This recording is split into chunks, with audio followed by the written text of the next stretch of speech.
Hi everybody, this is Danny Class. Today we are going to learn how to increase the finger speed of your right hand when you are playing fingerstyle guitar. And there's lots of ways we could approach this, and I thought we would kind of look at it from the angle of an arpeggio off an E minor chord, because that's going to be an easy way to kind of not to worry too much about the left hand. It's just going to be one note fretted with one finger, and look at how we can kind of get a pattern going on the right hand to increase your speed. So let's go ahead and do that, and I'm going to move the camera closer to the fretboard. You can see what I'm talking about. As far as my left hand, I'm on the 2nd fret on the 4th string. That's it. That's going to be our E minor chord. And if we look at our position here, remember that when it comes to which fingers strike which strings, that thumb is going to be responsible for the bass strings. That is strings 6, 5, and 4. That's a general rule, but it's a good one. And of course, you can break it down the road, but it works very well for the lesson today. And the 3rd finger will be responsible for the 1st string. The 2nd finger will be responsible for the 2nd string, and the 1st finger will be responsible for the 3rd string.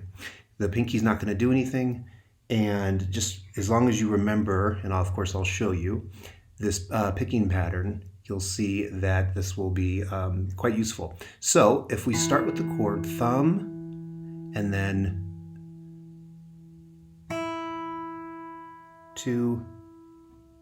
3, 2, 1, or 4th string, 1st string, 2nd string, 3rd string, or if you'd like, 4, 1, 2, 3, 4, 1, 2, 3, 4, 1, 2, 3, 4, 1, 2, 3. And notice how the fingers on my hand are not flying away or do anything like that. They are here. Maybe if I angle it, you can see it even better. 4, 1, 2, 3, 4, 1, 2, 3.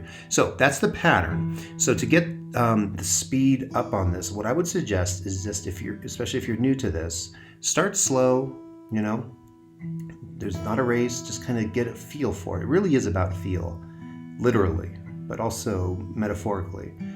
And as you get comfortable with this particular pattern, then start increasing it.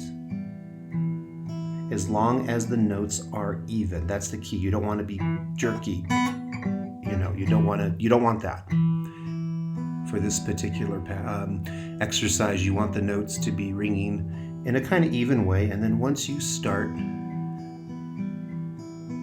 increasing your speed, you can get to a point where you feel kind of comfortable, and don't think about it, okay? That's the thing. Just feel your way through this exercise and be patient with yourself, right? Don't tighten up, breathe naturally, and just get kind of a feel, and eventually, as if you do it a lot, you'll get to a point where you're just kind of getting into that kind of pattern. And just ask yourself, can you hold it? Can you do this for 1 minute? Can you do it for 2 minutes, 5 minutes? Okay. Now here's where it gets fun. This is only going to be so interesting for a while. It's useful. There's some ways you can kind of mess with this a little bit. And I love, as I've talked about before, messing with things. When you learn a lesson, to kind of tweak it, see what you can do. But for example, if you feel comfortable with this, you can start putting your thumb in a kind of 1, 2, 3 pattern off the bass notes. The left hand is not doing anything. It's still on just that 2nd fret on the 4th string, if you want. Okay. But what I decided to put here instead is, what if we slid our left finger up 2 frets? Still the same picking pattern, okay? Remember, I'll go slower. On the right hand. How about one more fret? Now you can even see it peeking out there. It's on the 5th fret. How about 2 more frets? Now it's on the 7th fret, still on the 4th string, and I'm just using my 2nd finger. I could use my 1st finger, it doesn't really matter, but I'm just using my 2nd. How about 2 more on the 9th fret?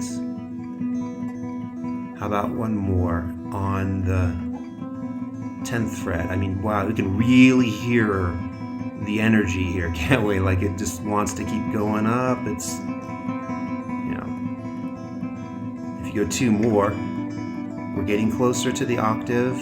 I'm on the 12th fret now, and if I go 2 more to the 14th, I'm on the octave.